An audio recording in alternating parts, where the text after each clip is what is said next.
ये बात 1 नवंबर 2024 की देर रात की है दोस्तों। होता क्या है, एक आदमी के पास फ़ोन आता है गुजरात से और उससे कहा जाता है कि गुजरात में तुम्हारे लिए बहुत ही अच्छी नौकरी है, सैलरी पैकेज भी अच्छा है, तो मैं ऐसा करो जल्दी से गुजरात आ जाओ।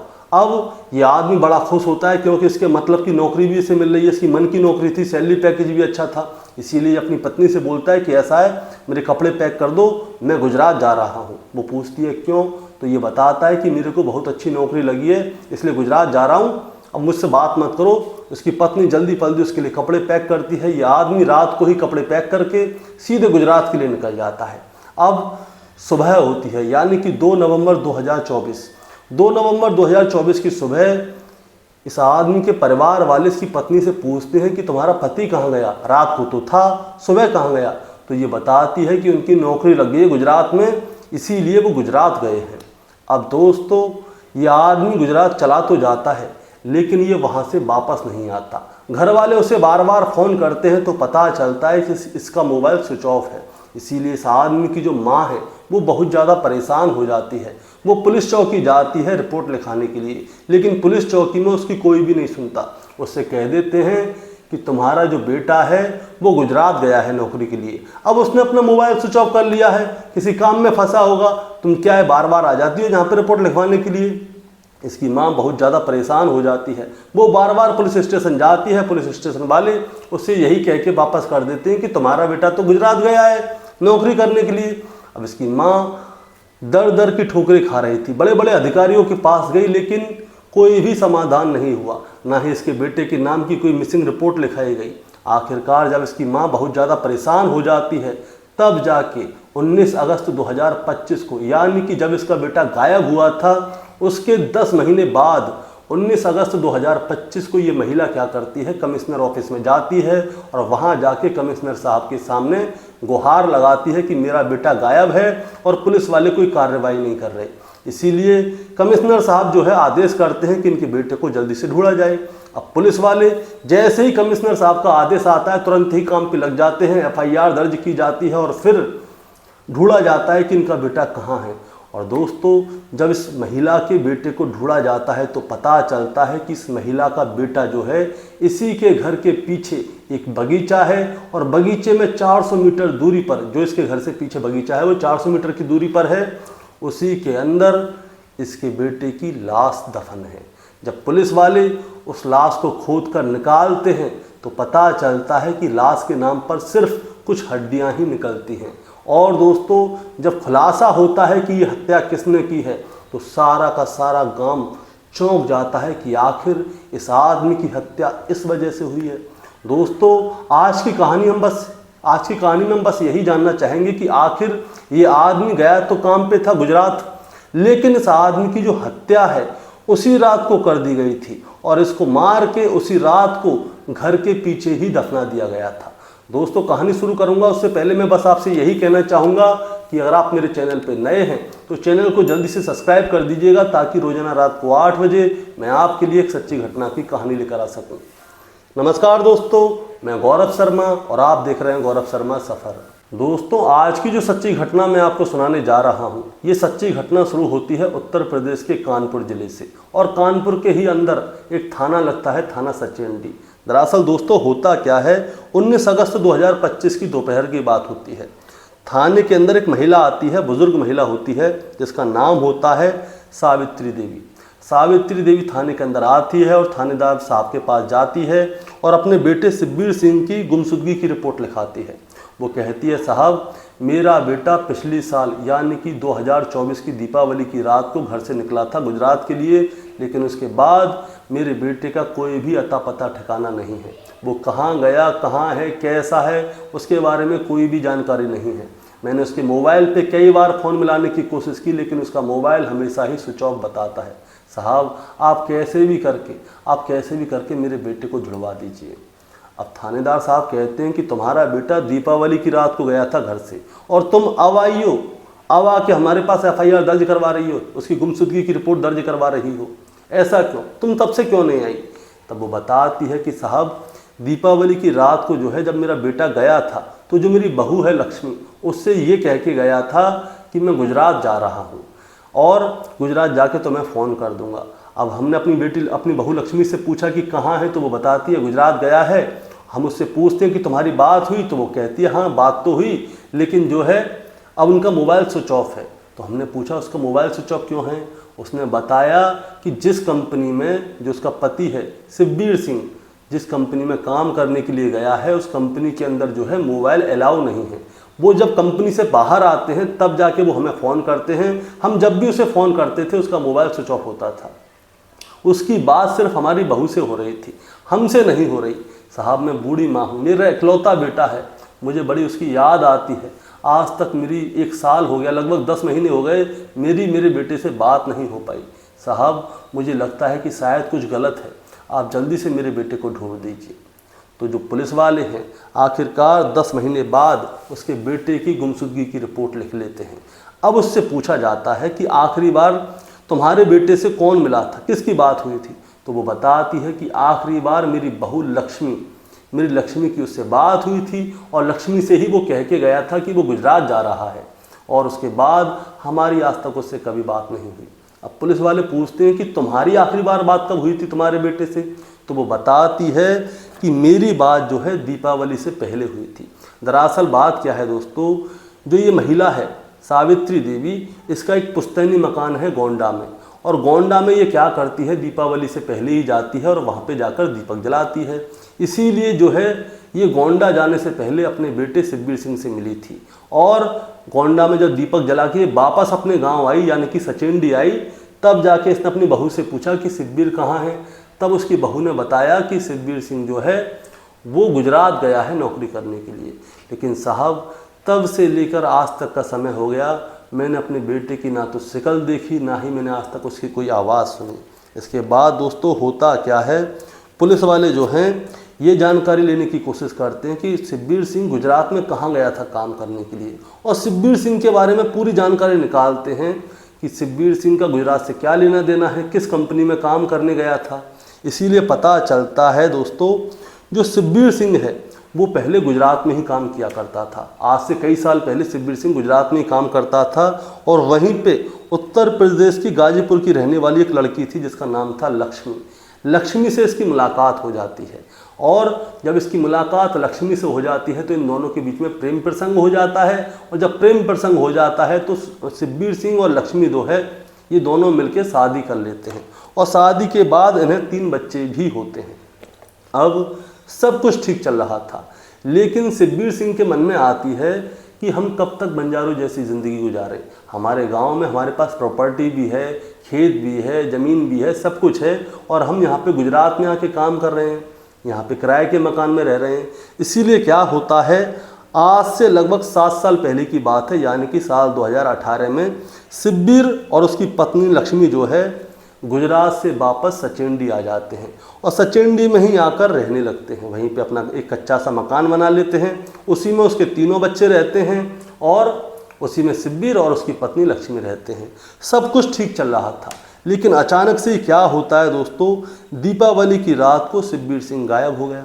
अब जब दीपावली की रात को शिवबीर सिंह गायब हो गया, उसके बाद से आज तक ना उसका कोई अता है, ना पता है, ना ठिकाना है। बस ये जानकारी थी घर वालों को कि वो गुजरात गया है और वहीं पे काम कर रहा है। अब गुजरात गया है तो वो क्या काम कर रहा है, किस कंपनी में है, कितने रुपए मिल रहे हैं, और ना ही उसने कभी अपनी माँ से बात की, ना बहन से बात की, ना बच्चों से बात की।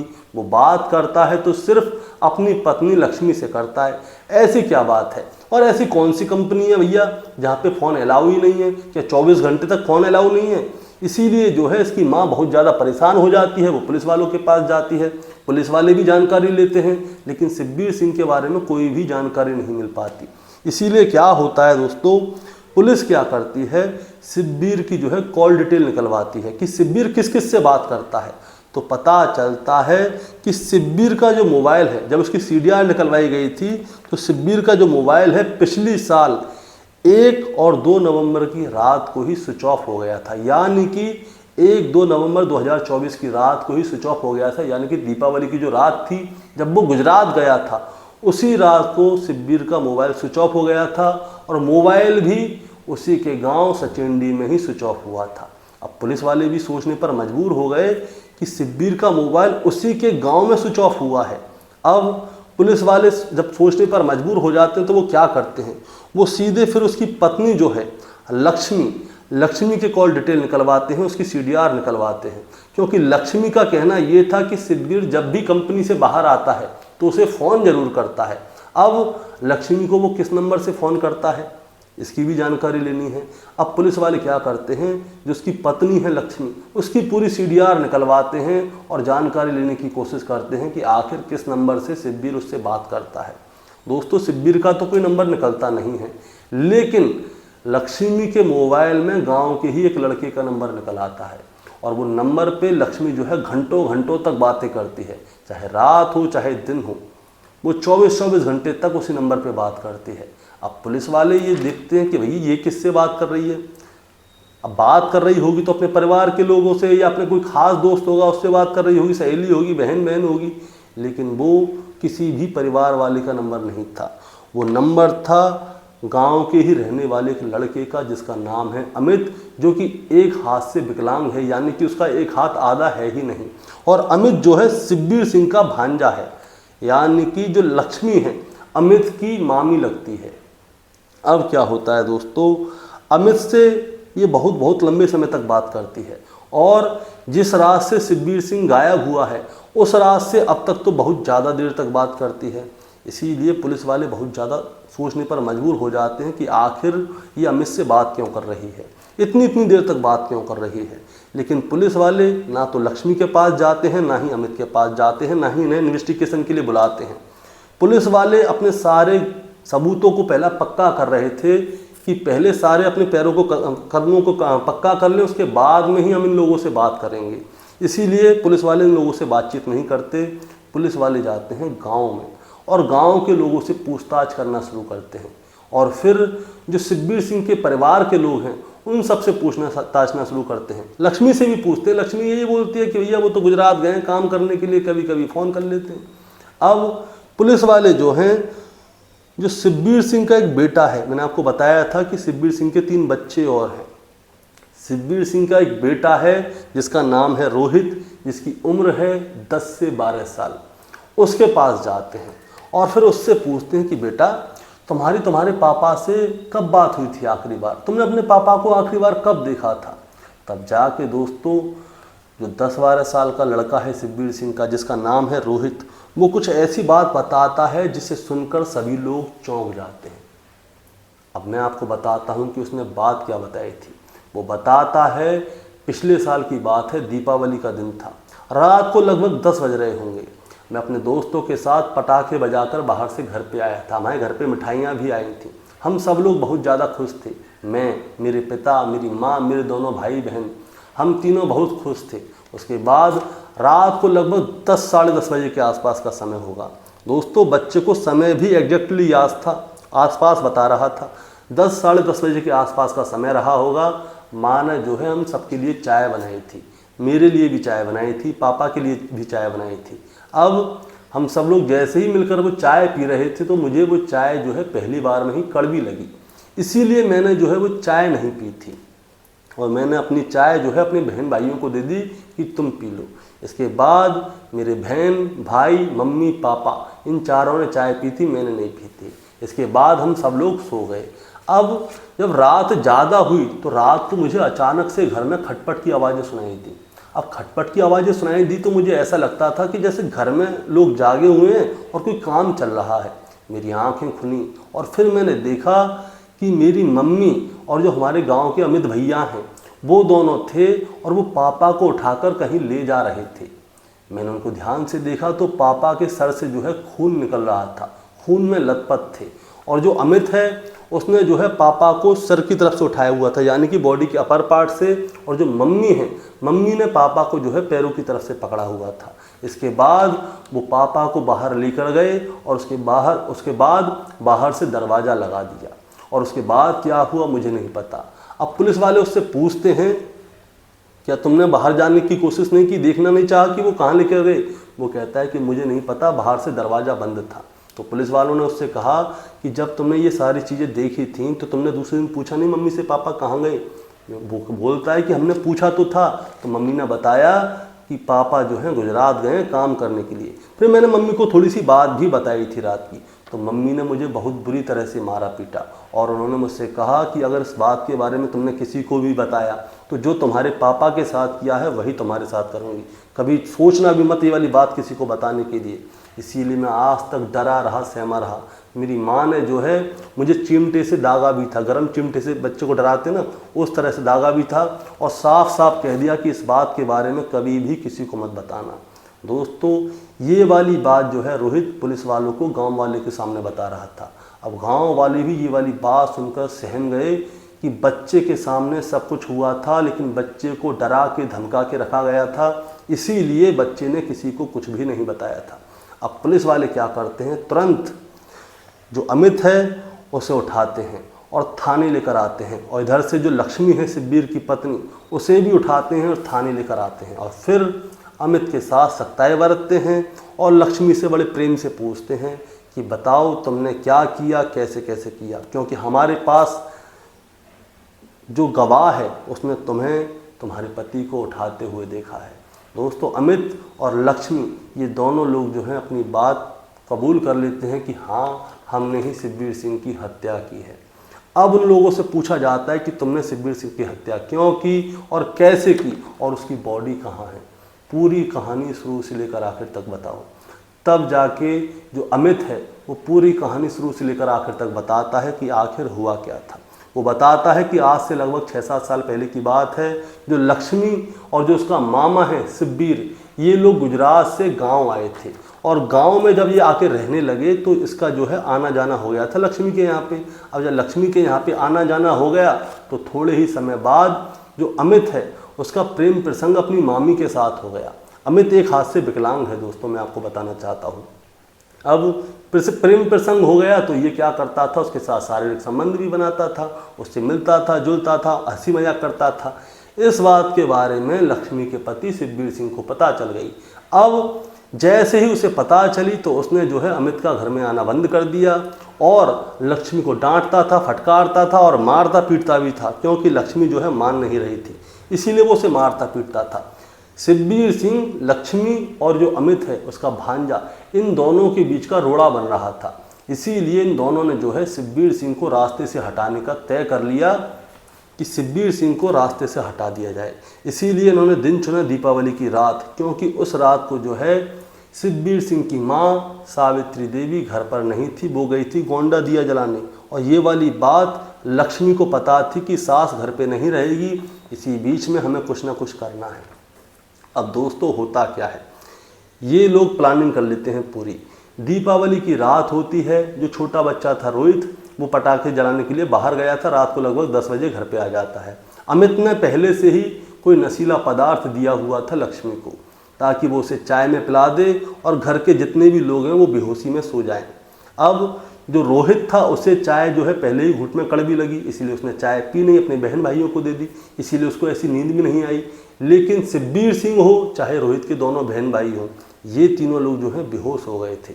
और जब भी ये लोग बेहोश हुए थे तब लक्ष्मी ने जो है अपने भांजे और अपने आशिक जो है उसका भांजा अमित, उसको घर पे बुलाया और फिर घर में ही जो सब्बल होती है, जो लोहे की रॉड होती है, उससे शिब्बीर सिंह के सर पे ताबड़तोड़ वार किए। इतने बार किए कि शिब्बीर सिंह की जान पड़े पड़े ही निकल गई। इसके बाद इन लोगों ने क्या किया, शिब्बीर सिंह की लाश को उठाया और उसे लेकर उनके घर के पीछे एक बगीचा है, घर से लगभग 400 मीटर की दूरी पर इन्होंने रात ही रात में गड्ढा खोद दिया और गड्ढा खोदने के बाद शिब्बीर सिंह की लाश को उसमें डाल दिया और फिर ऊपर से नमक डाल दिया और रात को उसे दफना के आ गए।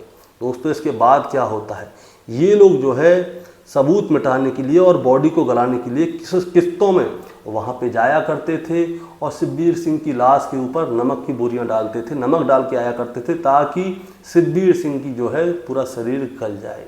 और इन लोगों ने सोचा कि ये लोग किसी के हाथ नहीं आएंगे। पूरे 10 महीने शिब्बीर सिंह गायब रहा। इसकी माँ सबको झूठ बताती रही, शिब्बीर सिंह की पत्नी, कि शिब्बीर सिंह गुजरात गया है काम करने के लिए।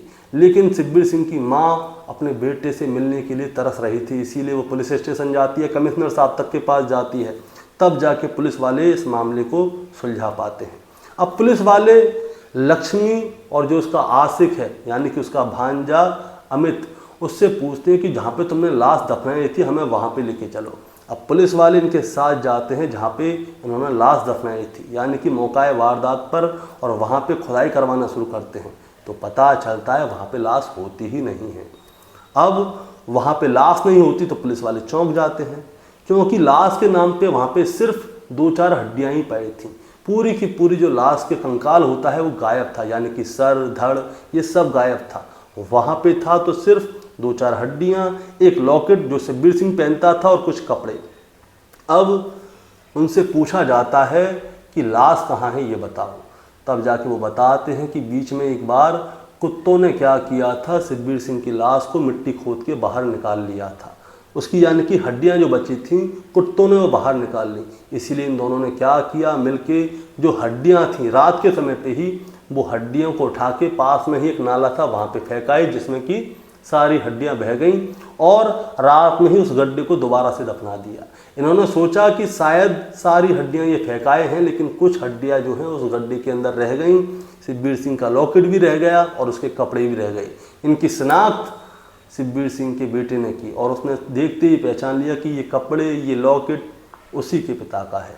अब जो हड्डियां हैं और जो कपड़े हैं उनको फॉरेंसिक की जांच के लिए भेज दिया गया है, और जो अमित है और जो उसकी जो मामी है लक्ष्मी, इनसे पूछा जा रहा है कि ये बताओ शिवबीर सिंह के ऊपर वार किसने किया। तो अमित कहता है कि शिवबीर सिंह के ऊपर वार मैंने किया, मैंने उसकी हत्या की, मेरा साथ दिया था सिर्फ लक्ष्मी ने, उसने मारा नहीं था। लेकिन दोस्तों अमित जो है शारीरिक रूप से विकलांग है, उसका एक हाथ नहीं है, आधा हाथ है। तो पुलिस वालों को उसकी बात पर यकीन नहीं हो रहा है कि इसने अपने एक ही हाथ से कैसे उस सब्बल को शिवबीर सिंह के सर में मारा और एक ही हाथ से कैसे गड्ढा खोदा। पुलिस वालों को पूरा शक है जो शिवबीर सिंह की पत्नी है लक्ष्मी, उसका पूरा हाथ है अपने पति शिवबीर सिंह को मारने में।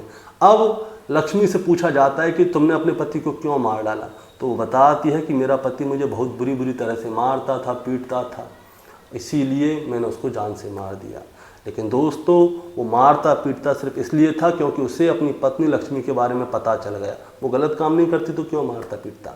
आज शिवबीर सिंह तो ख़त्म हो गया है, और इस केस का खुलासा दोस्तों शिवबीर सिंह के गायब होने के 311 दिन बाद हुआ है, और वो भी उसकी माँ की वजह से, क्योंकि माँ जितनी भी बार थाने गई थी, चौकी गई थी, किसी ने उसकी बात नहीं सुनी, उसको बाहर वापस भगा दिया, कह दिया तुम्हारा बेटा गुजरात में गया काम करने। ना ही उसके बेटे के बारे में कभी सोचा, न जाना, न समझा कि कहाँ गया कहाँ नहीं गया, क्योंकि FIR दर्ज नहीं की गई थी। आखिरकार 19 अगस्त 2025 को जब उसकी माँ कमिश्नर साहब के पास गई तब कमिश्नर साहब ने आदेश दिए, और जब आदेश दिए तब इस केस का खुलासा हुआ।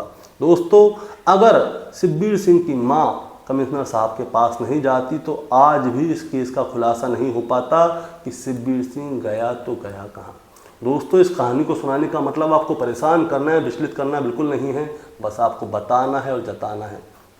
बताना जताना तो ये है कि देखिए अवैध संबंध तो खराब होते ही हैं, और जब गलत राह पे चलेंगे तो उसका परिणाम भी गलत निकलेगा। लेकिन दूसरी बात बतानी ये थी कि बहुत से लोग जो हैं हमारी आंखों से अचानक से गायब हो जाते हैं, मोहल्ले से भी बहुत से लोग गायब हो जाते हैं, उनके परिवार के लोग उसे ढूंढ नहीं रहे, बस फॉर्मेलिटी के लिए पुलिस चौकी चले जाते हैं, रिपोर्ट दर्ज करा देते हैं और वापस आ जाते हैं। लेकिन वो गया तो गया कहाँ, उसके बारे में तो कभी किसी ने जानने की कोशिश ही नहीं की। पता है क्यों? क्योंकि बहुत सारे लोग जो है उनको ढूंढना ही नहीं चाहते। अगर उनको वो ढूंढेंगे तो उनके गुनाह, उनकी क्राइम सामने आ जाएंगे। ज़रा आप इस चीज़ पर ध्यान दीजिएगा कि अगर आपके आसपास में कोई आदमी गायब हुआ है, आदमी है, औरत है, तो उसके परिवार वालों ने उसको ढूंढने की कितनी कोशिश की है।